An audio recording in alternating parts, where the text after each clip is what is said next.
signs are more likely to develop in women than men, and then some of these are more broad, but nonetheless they were a bit shocking to me, so I would definitely stay until the end to find out what those are. This is one of the obvious, I feel like, but people pleasing. I actually took some notes on this. So, a recent YouGov survey of 1,000 U.S. citizens asked Americans whether they might be people pleasers. When asked the question, do you put others' needs at your own expense, 68% of women agreed.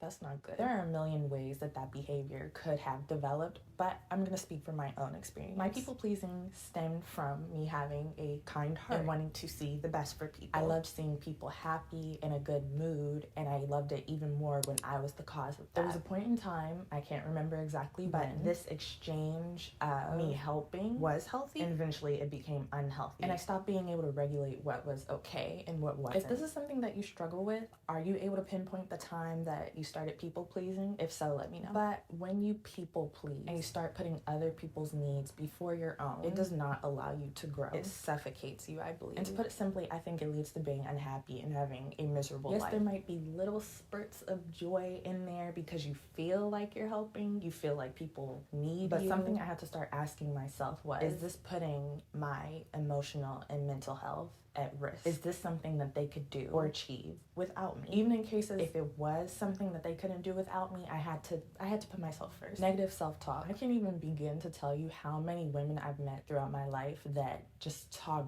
badly about themselves. Whether that's from their appearance to their intelligence, it's sad. And the way that you think about yourself can make all the difference. Now, I'm not saying that it's going to be a 24/7 overnight or change in your mentality, but if this is something that you do, try and say something positive about yourself at least once. Because if you talk badly about yourself, how can you expect anybody else to have a sense of respect for you? Because when I met those women, yes, I cared for them, but I felt no respect. Just because I felt that way, I didn't treat them badly, but I didn't take them seriously. If you want to see changes in your life, whether that's in relationship terms or career, you have to look at what you're saying to yourself on a daily basis. Perfectionism. I took my notes on this one too. Perfectionistic tendencies are well documented to be more prevalent in girls than in boys, and it starts early. Research by Girl Guiding UK found that a quarter of 7 to 10-year-old girls felt the need to be perfect. I have personally seen this stem from one of two things. One, it's usually a mother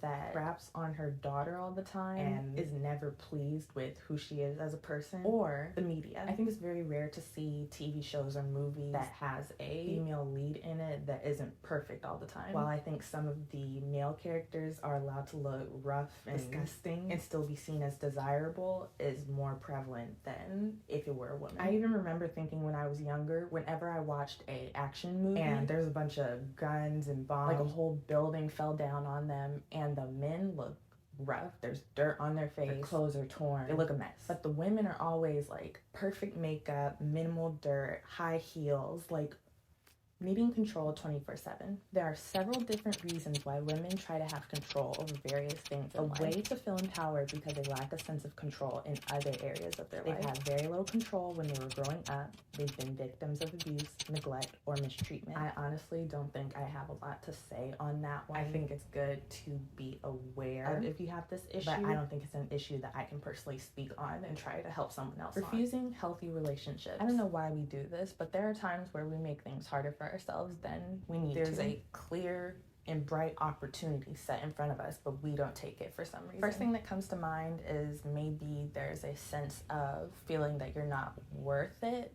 You don't feel that you deserve it. I know one thing that I started to think to help with these kind of thoughts was, I deserve it just as much as the next person, especially if I put in the work for it. Constantly bringing up past issues. I think I can hold a grudge. I don't think that I present it verbally most of the time, but I know it's definitely swirling in there sometimes. But I have also seen other women that constantly bring it up in a conversation, even if it's not on the topic of the issue. We're all having girls' night, having fun, the night is great, enjoying the silence. All of a sudden, she goes, "Man, I can't believe he broke up with me."